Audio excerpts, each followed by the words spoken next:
শব্দ ব্যবহার করেছেন আন্নামাল। ওই শব্দ থেকে শব্দটিকে চয়ন করে সূরাটির নাম রাখা হয়েছে সূরাতুন নামাল, যার অর্থ হলো পিপিলিকা। যার অর্থ কি? একটা চ্যানেলটি সাবস্ক্রাইব করে আমাদের সঙ্গেই থাকুন। পিঁপড়া নামে আল্লাহ সূরা নাযিল করলেন। কারণ কি? কারণ হলো পিঁপড়ার জীবনটা অত্যন্ত ডিসিপ্লিনময় জীবন।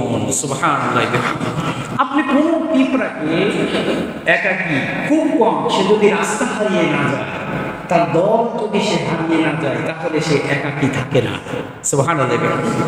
যখন পিঁপড়া দেখবেন তার আহার সংগ্রহ করার জন্য বের হয়েছে, তারা দল ধরে বের হয় কিনা?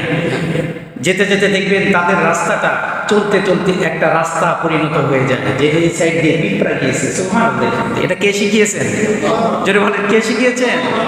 ঐক্যবদ্ধ জীবন পিঁপড়া থেকে শিক্ষা নিতে বলেছেন আল্লাহ। দেখো, যখন আবার তারা ফিরে আসে, তখন সবাই আবার ঐক্যবদ্ধ হয়ে বাসায় ফিরে আসে। ডিসকভারি চ্যানেলে দেখবেন পিঁপড়াগুলো যখন একটি খাদ্য সংগ্রহ করতে গিয়ে একটি পিঁপড়া বহন করতে পারছে না, তখন সবাই মিলে সেটাকে বহন করে নিয়ে আসে। সুবহানাল্লাহ বলবেন না? এই শিক্ষাটা কে দিয়েছেন? এই জন্য এই সূরার নাম হচ্ছে সূরাতুন নামাল। এই সূরার নাম কি? সূরাতুন। এই সূরা নাজিলের প্রেক্ষাপট হলো হযরতে মূসা আলাইহিস সালাম যখন ফিরআউনের কাছে দ্বীনের দাওয়াত নিয়ে গেলেন, খোদাদ্রোহী ফিরআউন যখন অবজ্ঞা করে আল্লাহ এই দ্বীনের দাওয়াতকে অ্যাভয়েড করলেন, তখন মূসা আলাইহিস সালামের কাছে আল্লাহ রাব্বুল আলামিন কিছু মুজিজা দিয়ে তার সত্য দ্বীনকে প্রমাণ করতে চেয়েছিলেন। এই জন্য মূসা আলাইহিস সালামের শানে এই সূরাতুন নামলের আয়াতগুলো নাজিল হয়েছে। বলে সুবহানাল্লাহ। প্রিয় ভাইরা, আমরা তাহলে সরাসরি তাফসিরে চলে যাই নাকি? এই সূরার আয়াত সংখ্যা 93টি। কয়টি? 93টি আয়াত। আমরা ধারাবাহিক আলোচনা করতে করতে আমরা এই সূরাটার তাফসিরটা যতদিন পর্যন্ত লাগে শেষ করব ইনশাআল্লাহ। আল্লাহ তাআলা আমাকে আলোচনা করার তৌফিক দান করুক, সর্বপ্রথম আমাকে আমল করার তৌফিক দান করুক, আপনাদের সকলকে, এবং এই মসজিদের মাইকের আওয়াজ যত দূর পর্যন্ত যায় সকলকে আমল করার তৌফিক দান করুক। আমিন। সবাই পড়ি আউযু বিল্লাহি মিনাশ শাইতানির রাজীম। বিসমিল্লাহির রহমানির রহিম।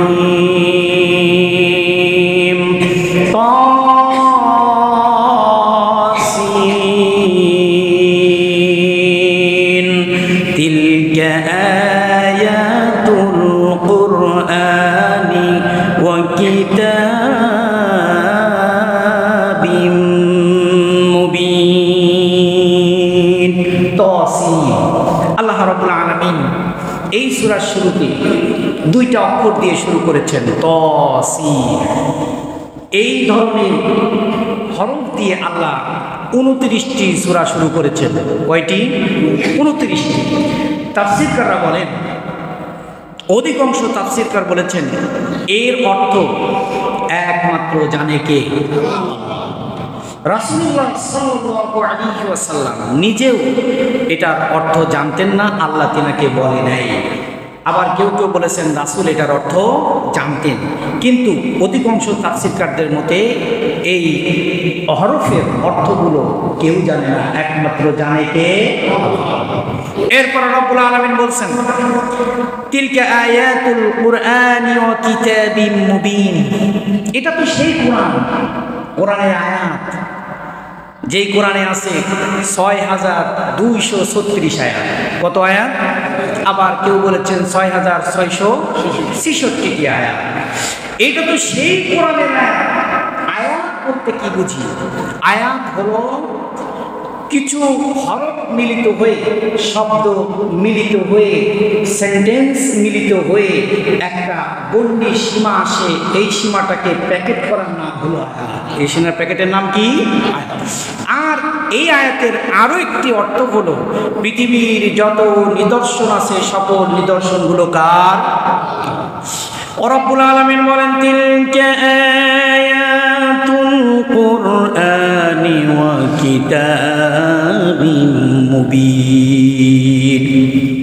এটা হলো সেই কোরআনের আয়াত, ওয়া কিতাবিম মুবিন, আর এমন একটি গ্রন্থ তোমার পৃথিবী পরিচালনা করার জন্য আমি আল্লাহ নাজিল করেছি যেটা সুস্পষ্ট, এমন কিছু নাই। বিজ্ঞান বলো, অর্থনীতি বলো, পররাষ্ট্রনীতি বলো, আর পৃথিবী চালানোর জন্য যা কিছু দরকার সব কিছু এই কিতাবের ভিতরে দান করেছেন কে? কি দরকার তোমার? তুমি খাদ্য নীতি চাও, আসো এই কিতাবের কাছে। তোমার জীবনে এই খাদ্য কিভাবে তুমি গ্রহণ করবা, কিভাবে তুমি আয় করবা, কিভাবে ব্যয় করবা, সব কিছু সুস্পষ্টভাবে এই কিতাবের ভিতরে নাজিল করেছেন কে? প্রিয় ভাইরা আমার, এটা তো এই কিতাব। তোমার পররাষ্ট্র নীতিমালা কেমন হবে, তোমার দেশ অত্যাশিত দেশে বিধর্মীরা বাস করলে তাদের সাথে আচরণ কেমন হবে, জেনার শাস্তি কেমন হবে, সুদের শাস্তি কেমন হবে, ঘুষের শাস্তি কেমন হবে, হত্যার শাস্তি কেমন হবে, যা কিছু দরকার আল্লাহ রাব্বুল আলামিন কোরআন নামক কনস্টিটিউশনের ভিতরে সব দান করে দিয়েছেন। সুবহানাল্লাহ, কি নাই এর ভিতরে! অথচ এই কোরআনকে দূরে সরিয়ে দিয়ে আমার আপনার দেশ পরিচালনার জন্য অন্য কোনো সংবিধান রচনা করার দরকার আছে? জোরে বলেন আছে? আবার এই সংবিধানের বিরুদ্ধে যদি কেউ কথা বলে, সরাসরি তার কি হবে? ফাঁসি। সরাসরি কি? কোরআনের বিরুদ্ধে কথা বললে বাংলার জমিনে আজ পর্যন্ত এই ধরনের কোনো আইন আসছে? আল্লাহ রাব্বুল আলামিন প্রদর্শিত, আল্লাহ রাব্বুল আলামিন নাজিলকৃত গ্রন্থের বিরুদ্ধে কথা বললে তার ব্যাপারে শাস্তির কোনো আইন সংবিধানে নাই। অথচ এই বাংলায় মানব রচিত হাগল পাগল প্রতিষ্ঠিত লিখিত সংবিধানের বিরুদ্ধে কথা বললে তারা কি দেয়? ফাঁসি দেয়। এই যে ছোট্ট একটা বক্তা ছিল, নাম ছিল রফিকুল ইসলাম মাদানী, বলেছিলেন আমি স্বরাষ্ট্রমন্ত্রী মানি না, আমি রাষ্ট্রপতি মানি না, আমি সংবিধান মানি না, বলেছিল না? তিনি হক ছিলেন, হক কথা বলেছেন। এই হক কথা বলার কারণে এই ডিবি হারুন রাতের আধারে তারে উলঙ্গ কইরা ভিডিও কইরা তারে রিমান্ডে নিয়ে শাস্তি দিয়েছিল কিনা? ইজ্জত কমছে না বাড়ছে? রফিকুল ইসলাম মাদানীর ইজ্জত আল্লাহ কমিয়েছে না বাড়িয়েছে? তার ইজ্জত বাড়িয়েছে। কিন্তু যারা এই কোরআনের হকের বিরুদ্ধে কথা বলেছে তাদেরকে বেইজ্জতি করে দেশ থেকে আল্লাহ চিরবিদায় করে দিয়েছে। সুতরাং কোরআন নিয়ে খেলা করা যাবে না। কোরআন নিয়ে কি করা যাবে না? খেলা করা যাবে না। রব্বুল আলামিন বলেন কিতাবিম মুবিন, এটা তো এমন গ্রন্থ তোমাকে দিলাম, তোমার সৃষ্টিকৃত লিখিত সংবিধান কতবার কাটাছিড়া করো, কত আইন পরিবর্তন করে কি করে না। এ পর্যন্ত বাংলাদেশের সংবিধানকে প্রায় 17 বার কাটাছিড়া করে সিজার করা হয়েছে, অপারেশন করা হয়েছে। কিন্তু প্রিয় ভাইয়েরা, এমন একটা সংবিধান রব্বুল আলামিন নাযিল করলেন, ঘোষণা করে দিলেন যালিকাল কিতাবু লা রাইবা ফীহি, এমন একটা কিতাব আমি নাযিল করলাম যার ভিতরে সন্দেহের তিল পরিমাণ কোনো অবকাশ নাই। আল্লাহু আকবার। কে বলেছেন? এই সার্টিফিকেট দিয়েছেন কে? যদি তোমার সন্দেহ হয় না, এই আয়াতটা আমার মনোপুত নয়, এই সূরাটা আমার মনোপুত নয়, এটা আমার দেশের আইনের সাথে যায় না, তোমার যদি কোনো সন্দেহ হয়, রব্বুল আলামিন বলেন ওয়া ইন কুনতুম ফি রাইবিম মিম্মা নাযালনা আলা আবদিনা ফাআতু বিসূরাতিম মিন মিথলিহি ওয়াদউ শুহাদাআকুম